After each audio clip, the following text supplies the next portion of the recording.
Dog Works Radio is sponsored by Alaska Dog Works. Check out their website at alaskadogworks.com. From Dog Works Radio, this is Mushing Radio. We hope you enjoyed this episode, and we invite you to subscribe in Apple Podcasts, Spotify, Stitcher, or wherever you get your podcasts. You'll find a link on the episode notes. You can tap or swipe on the episode cover art, and you'll see some offers from our sponsors. You can support our show by supporting them. If you like what you have heard, we would love it if you could give us a 5-star rating and tell your friends how to subscribe too. Your hosts are Alex Stein and Robert Forto. Our producer is Robert Forto, created for Dog Works Radio. Hello and welcome, everybody. This is Robert Forto, and you're listening to Mushing Radio here on KVRF 89.7 in the Mat-Su Valley. RadioFreePalmer.org is our live streaming site, and you can find all of our episodes over on DogWorksRadio.com. Be sure to check us out on social media by searching DogWorks Radio, and calling in from California is our co-host, Alex Stein. Alex, how's it going today? It's going great. You know, it's strange because I'm down here in Southern California where it is over 90 degrees. For mid to late October, that seems a little bit excessive. I know you guys are starting to get some colder temperatures, and I've seen that there's some snow in certain parts of Alaska. So you seem to be well on your way towards winter, but down here it's ridiculous. It is getting close to winter. A lot of teams are out training right now, and there has been a little bit of a dusting or snow around the area, and we're supposed to get our first little bit this week. We will see. It's raining right now, but you know how the weather goes. 1 minute's one way, and 1 minute's the next. Exactly. And, you know, I know that we talk about the weather. Usually we'll talk a little bit about the weather at the beginning of most of these shows, but we're talking about sled dog racing, so weather is very, very important. It is, and we have a very interesting show today. We're going to cover a bunch of different topics, including the news with Lance Mackey and his family. We're going to talk about the new sled dog video game, and we're going to talk about a brand new race that's really exciting up here in Alaska. But before we jump into those, Alex, it's been a couple of months since we have been on the air together. What are your thoughts here moving into the fall and, of course, into winter as we brave through the pandemic? It's now about 7 months old, I guess they would call it, and a lot's changed in the mushing world, hasn't it? Yeah, it really has. When we were talking off air a while ago, I was noting that Alaska has been so far, and I don't want to jinx it, but so far Alaska has been relatively lucky in terms of the number of cases and the number of deaths, certainly from the pandemic.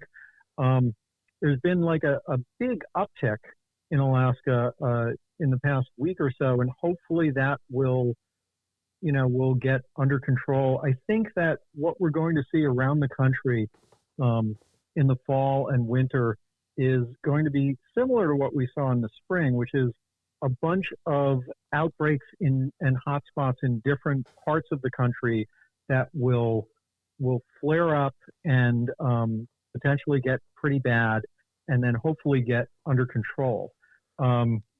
It's a little bit hard to tell what's going to happen.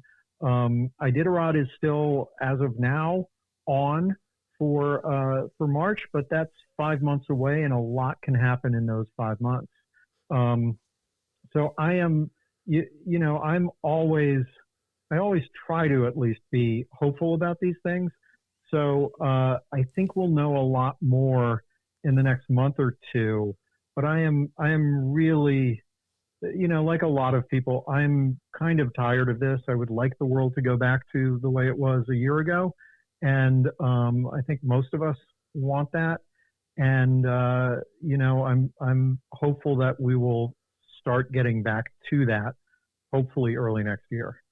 I do too, and I think that the sled dog community is right there with you in terms of trying to get back to normal, and we're going to talk about that in just a second with some of the new races coming up. But you want to talk a little bit about the news with Lance Mackey and his family. What do you have for us?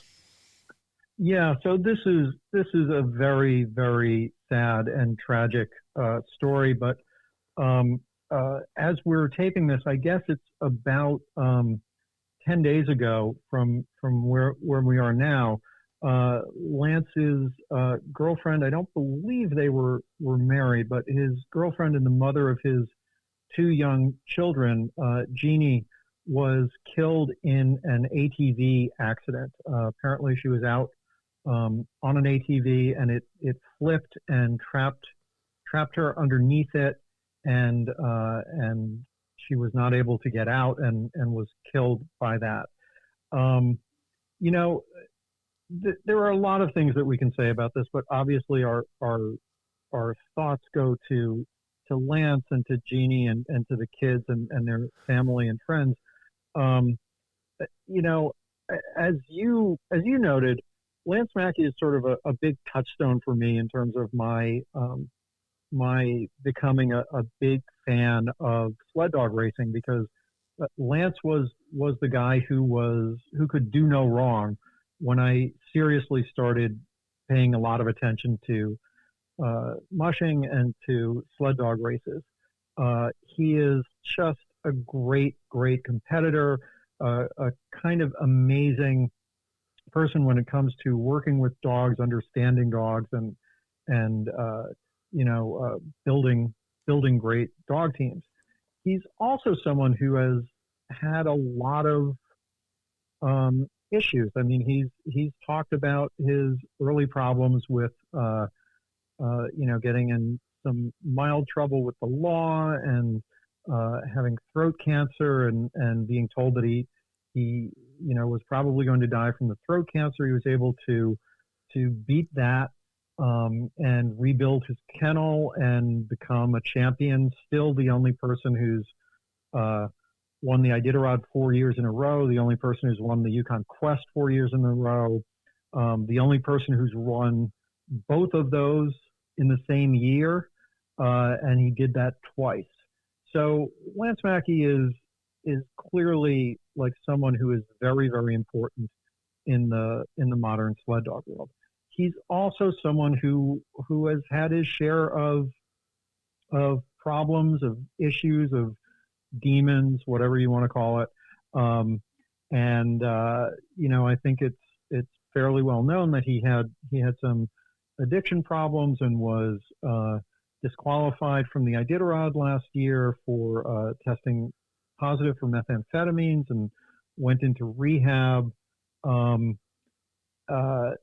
So there's all of that. He also has these two young children, I believe they're 4 and 2 years old, that he's now going to have to raise, without his partner. And I just want to say that as much as I like and admire Lance Mackey as a competitor, I think there's a real strong identification that a lot of dog sledding fans have with Lance as a person. And I had a chance to talk to him before a screening of the documentary on him, The Great Alone. And one of the things I said to him was, there's so many people all over the world who just really love you and care about you. And he sort of was taken aback by that. And I think a lot of mushers get sort of trapped in their own bubble and their own, the world of training and the world of dealing with dogs and races. And I think perhaps Lance is someone who is particularly caught up in that a lot of the time. And sometimes I think he doesn't realize how important he is and how much people value him and his contribution. So,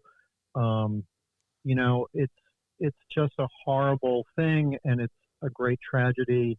But I know that you and I, and I think all of our listeners just want him to do well and for his kids to do well, whether or not that means, that he ever will be a top 10 Iditarod finisher again. I think that there are some things that are more important, and it just, I think all of us, our hearts just go out to him. And I know there's also someone has started a GoFundMe campaign for Lance and his kids to help out with some of the stuff that's going to be coming up for them in the next period of time. So if people are inclined to and have the resources, that would be a good thing to contribute to as well. I couldn't have said it better myself, Alex. Thank you for sharing that. And we will definitely put those links to those GoFundMe pages on our show notes over on dogworksradio.com.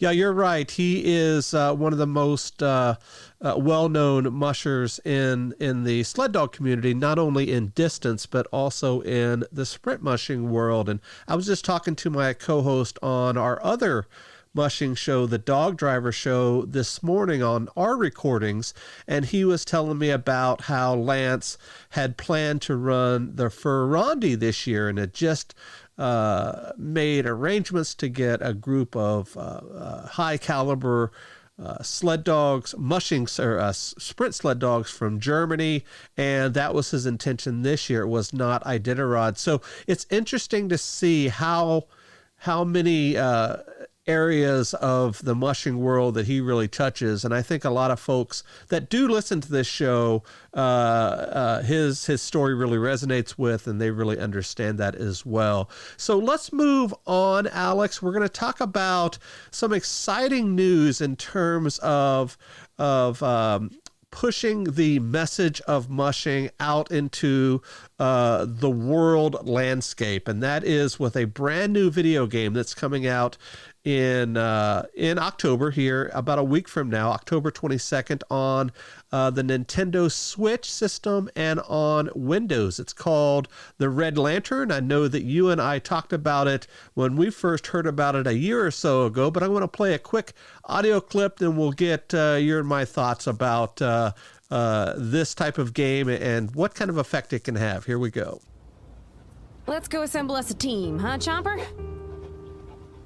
We need 4 more pups to start training. Okay, I know I barely have enough food for all of us, but that's part of the adventure, right? We're gonna find our food. We're gonna live off the land. Who knows what's out there? Well, besides bears, and wolves, and weasels, and caribou, and lots of creatures, honestly, and soon us, but it'll be amazing. We're gonna follow our hearts and our stomachs to find our way home. We're out here to become a real dog musher and, hopefully one day win a race or two. So let's go. Let's get out there and live wildly. Live the life that feels true to us.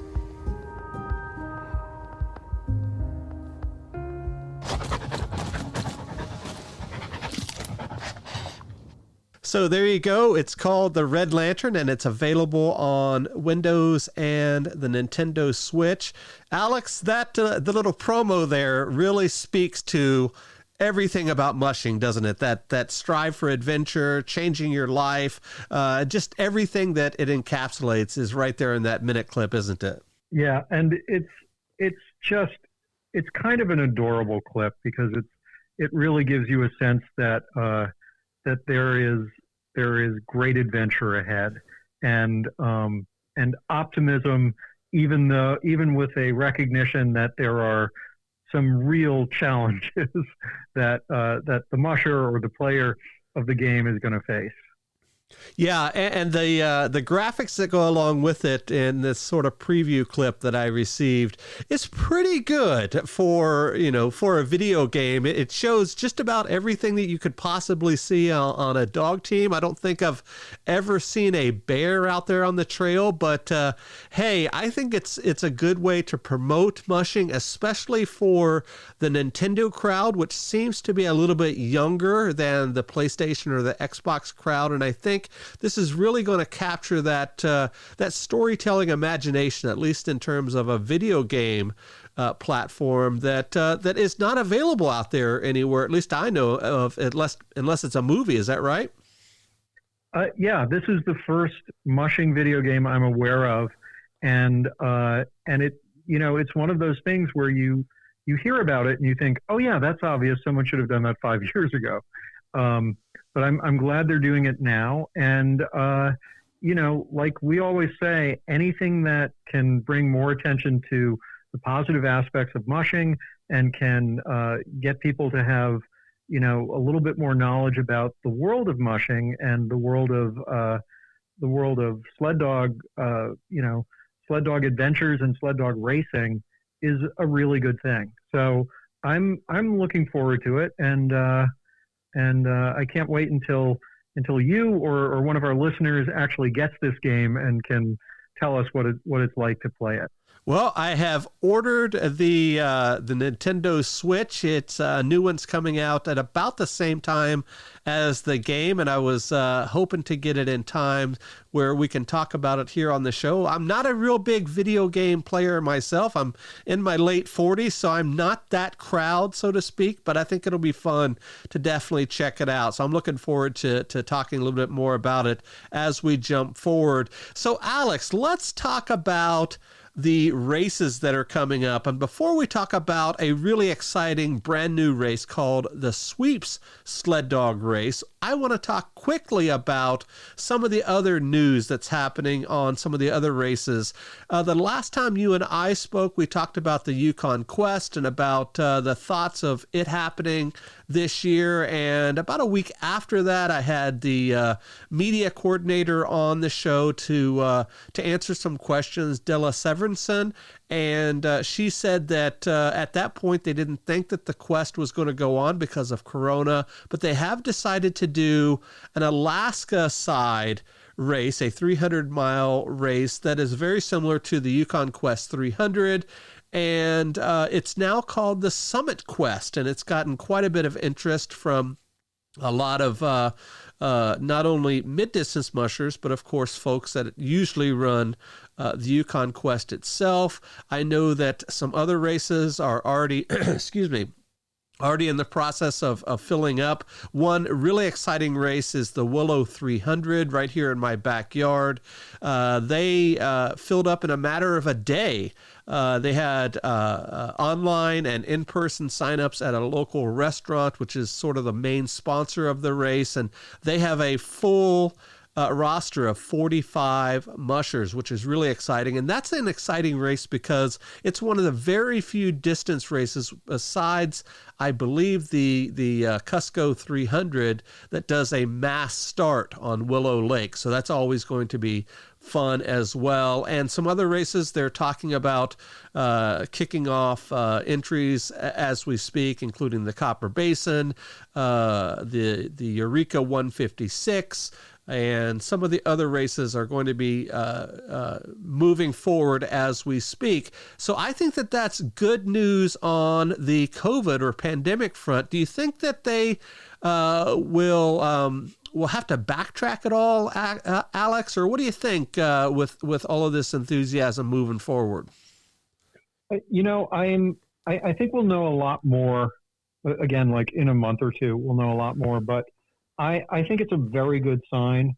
One of the things that I think we tend to overlook is that the Yukon Quest, when it's run, the big Yukon Quest 1,000-miler, is a race that takes place in two different countries, and sometimes the border between the U.S. and Canada does not seem like it's that much of an important thing, but with the COVID outbreak and with travel restrictions, that became a really significant issue, and the reason why they decided not to have the traditional 1,000-mile Yukon Quest race. They originally were going to do a race. They were talking about doing a 300 or 400-mile race on the U.S. side and a similar length race on the Canadian side. And I'm not sure exactly when, but relatively recently, within the last month or so, the Canadian board of the Yukon Quest, I believe, announced that they are not going to do a race on the Canadian side. So this summit race is, I think, going to be a very, very exciting race and a very cool and exciting part of the race calendar this winter. Yeah, I'm looking forward to it, and I know, as I mentioned, a lot of those names that go on the quest have already signed up for that as well. And when I was talking to the Yukon Quest folks, one of the big issues that they were dealing with, not only with the travel restrictions and all of that, is budget woes. And I think that can be said with a lot of businesses these days, in particular with sponsorships and the ability to raise funds for purses and all of the activities that go on with putting on these types of races. What do you think about that moving forward in this sort of pandemic time, with a lot of businesses may not be able to open up their pocketbooks like they did before? Yeah, I mean, these races are always they're always looking for more sponsors, and they're we've talked a lot about Iditarod and Iditarod having difficulties in terms of losing major sponsors, and you lose one or two sponsors and it suddenly becomes a much bigger deal and a much more expensive thing to put on, and just in general with with a lot of people being out of work, with a lot of businesses having closed or having suffered a lot of losses over the past few months, there's just a feeling of uncertainty, and it's harder for businesses, especially medium-sized or smaller businesses, to be able to confidently, say that they're going to provide a certain level of financial support when they really don't know what their business is going to be like in 5 or 6 months. The other side of it, which I just want to mention briefly, and I think this pertains more to Iditarod than anything else, is if we are still at a stage in the pandemic where it will be required for people to have extensive quarantine periods, I think that could have a huge effect on Iditarod, which relies on a lot of volunteers who every year come in from out of state, from outside. And if people have to come in an extra 2 weeks early in order to quarantine so that they will be able to participate as volunteers in the Iditarod, I think that is going to have a very chilling effect on the race. Right, and the rules in place right now for Alaska as we record is there is no quarantine period if you're coming from out of state and you're not a resident, as long as you can provide a negative test within 72 hours of travel. So if those rules stay in place as they stand, folks will just have to get that test before they come up, and then of course they can do their thing on Iditarod. But I think it's going to be more interesting to see how it plays out in the villages and the communities along the trail about what's going to happen, not only on Iditarod, but some of these other races as well, because all of these races have touch points along the trail where they don't see as many people as they do on the road system. For example, on the Summit Quest, there are many smaller communities there. I'm thinking of Circle and Two Rivers and those types of areas, which are still on the road system, but they may not have as much contact as we would here in the Mat-Su Valley, or of course Anchorage or Fairbanks or whatever. So Alex, let's jump over and talk about this brand new race called Sweeps Sled Dog Race. It's called sweepsleddograce.com is their website, really flashy type website. And this is really exciting. First off, because it has a $4,000 entry fee, and they're promising to have 70% of the purse payout with a minimum of $33,000 for first place, but they're only paying down to fifth place, and they're accepting 25 teams for registration. And as the time we record this, only 2 teams have signed up, Dee Genro and Jeff King. This is a really exciting race, isn't it? Yeah, and I'm very hopeful that this race will actually fill up and will happen. They have said that they need to have 21 people sign up by December 1st, or else they're going to return all of the entry fees and cancel the race. And they have a maximum of 25. And it's an exciting race because it takes place near where you are in sort of the Caswell, Willow, Knick area. It's going to be a 250 to 300 mile race. I don't think the exact mileage or the exact course is known yet. And the one exciting thing about it is we're used to a lot of these mid-distance races where you'll have 12 or 14 dogs. This is a race where each team can only have 8 dogs when they start, and they have to finish with at least 6. So that's one thing that's different and kind of exciting. Another thing that's different is there will be no mandatory rests. So in Iditarod, you have mandatory 24 and 8-hour rests. In a lot of mid-distance races, you'll have a mandatory 4 or 6-hour rest at some point on the trail.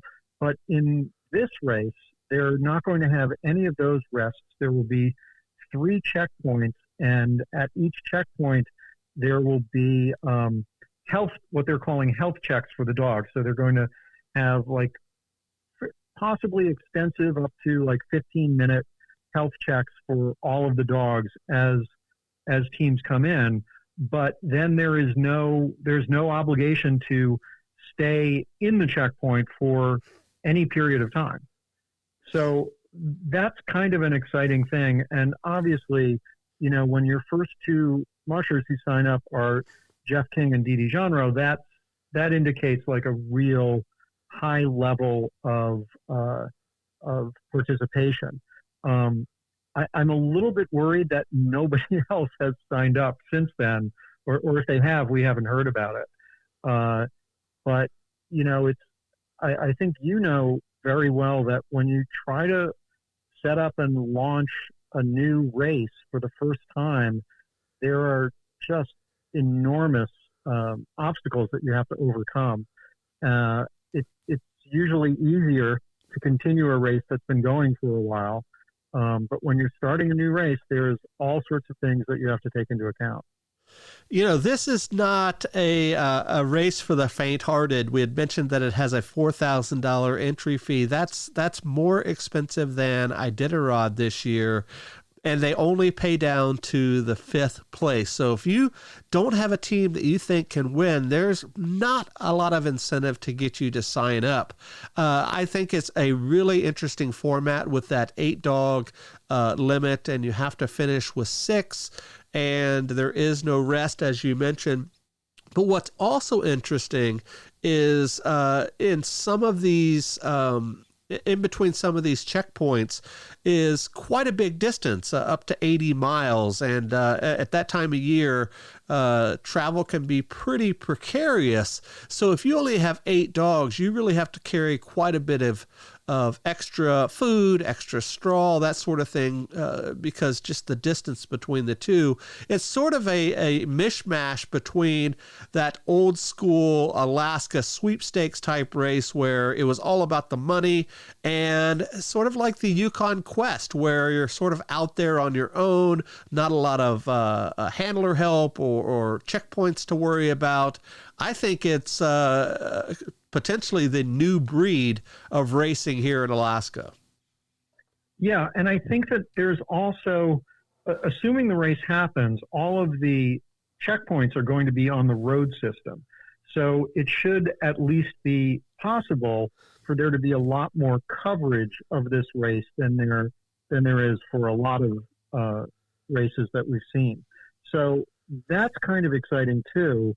And the other thing I noticed in reading through the rules is they said that, and this is a very interesting phrase, they said that the trail will be marked, but not necessarily broken. Right. So, there's going to be a little bit of that old style sled dog race thing that we saw in the 70s with Iditarod in the first few years, where the trail was not the kind of super highway trail that a lot of people have gotten used to in some of these races.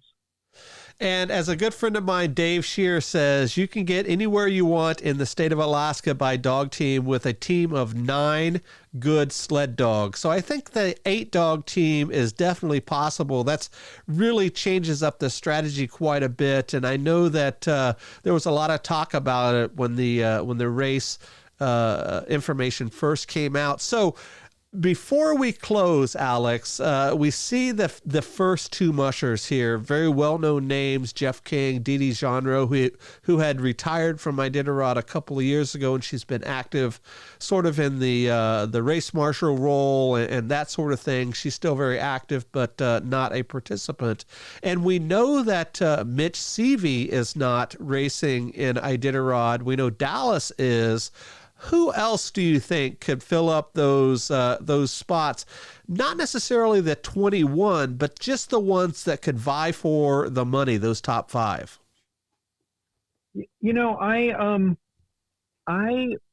The first name that came to mind when I was thinking about this was actually Hugh Neff. And this seems like it would be really the kind of race that would appeal to him, because it's less, it's a little bit harder. It's probably a little bit more technically challenging. And he's someone who's had a huge amount of success with harder and more technical races like the Yukon Quest. So I would think that he would be someone who might be interested in that. It's because of when it's taking place, I think that it overlaps a little bit too closely with the Yukon Quest Summit race. So the people who were in that couldn't really be in this as well, I believe. Yes, I believe that is true as well. It's about 2 weeks before Iditarod starts, I believe, for the festivities of the vet checks and all of that. I know that Wade Mars is involved with the race. He's on the committee. I don't know if that precludes him from racing in it. He would definitely be one that I would think of. Aside from the very high entry fee, I'm thinking of people like Brent Sass, Yor Olsum, Pete Kaiser, all those top mushers. Ramey Smith could definitely be one that could definitely do well. Nick Pettit would be a good one too. Nick Pettit as well. Do you think? Last question here, Alex. Before we go, do you think that $4,000 is the make it or break it point for a lot of these teams? I think it's a number of things, but the $4,000 is part of it. The only having payouts to 5th place is probably part of it. And also because this is a new race, I don't believe it has been established that it would count as an Iditarod qualifier. And so I think that might, if it were an Iditarod qualifier, or if it, were able to become an Iditarod qualifier, that might help in terms of getting some of the up-and-coming mushers, the mushers who are looking to run their first Iditarod to enter. But, as you said right up front, $4,000 is a lot of money, especially this year, and especially in a year where they slashed the Iditarod entry fee. So I think that might be a little bit of a big ask for this year. Yeah, I agree with you, and you really got my wheels turning up there when you mentioned Hugh Neff. Hugh and I go back a long way, and I think I'm going to reach out to him and see where he stands on this. I think he would do very well in a race like this as well. Alex, I know that we're heading into the fall season, and the mushing season will be here before we know it. Hopefully you and I can get back in the groove of things and get back on the air here, at least do some bi-weekly shows or so. Do you have anything else coming up in the works that you're thinking about? And lastly, can you tell us where folks can find your new book that was just released here during the pandemic itself? The new book is called Tales from the Trail, short fiction about mushing dogs and sled dog races, and it's available on Amazon.com. There's also an ebook and an audiobook, and I am just looking forward to it cooling down, and I'm looking forward to starting to see more people doing training runs and posting about their training. And then, before we know it, the first races are going to be here. It always seems like at this time of year that it's a while away, but then it really does come fast, doesn't it? It does. Alex, it's always a pleasure having you on. Thanks for joining us today, and we'll definitely put some links to everything we talked about in our show notes. So on behalf of my co-host today, Alex Stein, this is Robert Forto. We will see you guys next time. Goodbye. From First Paw Media, this is DogWorks Radio. We hope you enjoyed this podcast, and we invite you to subscribe in Apple Podcasts, Spotify, Stitcher, or wherever you get your podcasts. You'll find a link on the episode notes. You can tap or swipe on the episode cover art, and you'll see some offers from our sponsors. You can support our show by supporting them. If you like what you have heard, we would love it if you could give us a 5-star rating and tell your friends how to subscribe too. Your hosts are Robert and Michelle Forto. Our producer is Robert Forto and created for First Paw Media.